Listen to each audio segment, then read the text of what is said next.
Chortoq tumanida meva sabzavot mahsulotlarini yetishtirish hajmini oshirish, qayta ishlash va sotishning zamonaviy usullarini joriy etish, sohada to'g'ridan-to'g'ri investitsiyalarni jalb qilish, yangi ish o'rinlarini yaratish maqsadida qiymati 20.9 million AQSh dollari miqdoridagi to'g'ridan-to'g'ri xorijiy investitsiyalar jalb qilish hisobiga Siberian Wellness Namangan mas'uliyati cheklangan jamiyati xorijiy korxonasi tomonidan meva sabzavotchilik klasterini tashkil etish uchun tumandan 679.2 gektar yer maydoni ajratilgan. Ushbu gilos ko'chatlari aynan Fransiya davlatidan keltirilgan bo'lib, umumiy maydoni 7 gektarni tashkil qiluvchi ushbu giloszorda jami 6100 tup gilos ko'chatlari ekilgan va kelgusida 3 yil davomida hosilga kirishi ko'zda tutilmoqda. Xorijiy korxona tomonidan ajratilgan yer maydoni o'rnida 3 ta tik quduq kovlash, soydan 4 kilometr masofada 150 diametrli quvur hamda 2 ta transformator o'rnatilib, 3 kilometr masofada elektr tarmoqlari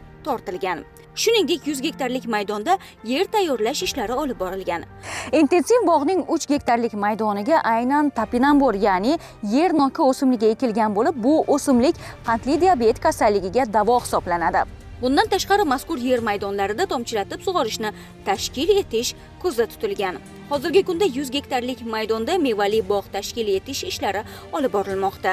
Intensiv bog' barpo etilayotgani-ku yaxshi, biroq uni sug'orish jarayonlari qanday bo'ladi degan savol albatta kelishi aniq. Aynan shu kabi muammolarga yechim sifatida Adirlikning eng yuqori qismida maxsus hovuz barpo etilgan va quvurlar yotqizilmoqda. Ushbu hovuzdagi suv to'g'ridan-to'g'ri intensiv bog'dagi mahsulotlarni, meva ko'chatlarini sug'orishga yo'naltirilishi rejalashtirilgan.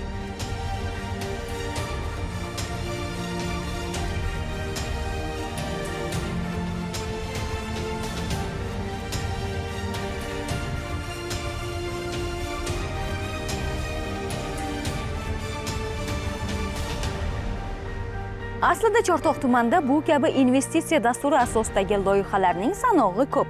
Biz sizga ayrimlarini ko'rsatmoqdamiz xolos. Bizni kuzatib boring, eng so'nggi yangiliklarni sizga yetkazamiz.